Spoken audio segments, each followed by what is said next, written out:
അബുക്ക, എന്തെങ്കിലും പ്രശ്നമുണ്ടോ? പ്രശ്നമാണ്. എന്ത്?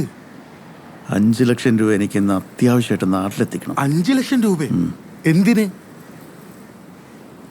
പെൺമക്കളെ 2 പേരെയും വളർത്തിയതും പഠിപ്പിച്ചതും ഒക്കെ എൻ്റെ ജമീലയാണ്. 2 കൊല്ലത്തിലൊരിക്കലും 1 മാസം നാട്ടിൽ നിൽക്കുന്ന നമുക്ക് എന്ത് ചെയ്യാൻ പറ്റും? മൂത്ത മകൾ റസിയെ കെട്ടിച്ചയക്കുന്നവരെ ജമീലയ്ക്ക് കാര്യമായ ആരോഗ്യ പ്രശ്നങ്ങളൊന്നുമില്ലായിരുന്നു. 5 കൊല്ലം മുമ്പ് അവൾ മരിച്ചപ്പം ഇരുന്ന് പോയടാ ഞാൻ. അവളെ വീട് വിട്ട് കൊണ്ടുപോകാൻ മനസ്സ് വരാത്തതുകൊണ്ട് പള്ളിക്കാരനോട് ചേർന്ന് കിടക്കുന്ന എൻ്റെ മണ്ണിൽ അവളെ കബറടക്കി. നമ്മുടെ കൂട്ടത്തിൽ അത് പതിവില്ലല്ലോ. ജമാഅത്തുകാരും നാട്ടുകാരും ഒക്കെ വലിയ പ്രശ്നം ഉണ്ടാക്കി.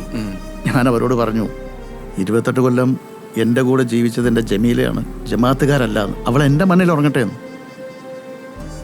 ഇളയ മരുമകൻ ഇടയ്ക്കൊരു ബേക്കറി ബിസിനസ് നടത്താൻ ലോൺ സംബന്ധമായ ആവശ്യങ്ങൾക്കായി ഈ പറയുന്ന ഭൂമി ഞാൻ അവൻ്റെ പേരിൽ എഴുതി കൊടുത്തു. ഗുണപ്പെടട്ടെ എന്ന് കരുതി. അവനാ മണ്ണ് തിരിച്ചു തന്നതുമില്ല. ഇപ്പം 5 ലക്ഷം രൂപ ഇന്ന് കൊടുത്തില്ലെങ്കിൽ അത് വിൽക്കുമെന്നാണ് പറയുന്നത്. ഇന്ന് ഈ ദുനിയാവിൽ അബൂബക്കറിന് സ്വന്തം എന്ന് പറയാൻ 6 അടി നീളത്തിലുള്ള ഖബർ മാത്രമേ ഉള്ളൂ ഷമീർ. എല്ലാം ശരിയാവുമെന്ന് പറയുന്നല്ലാതെ. നീ വാ, നിന്നെ സ്റ്റേഷൻ ഇറക്കിയിട്ട് വേണം എനിക്ക് മാടായെടുത്ത് പോയി പൈസ വാങ്ങാൻ.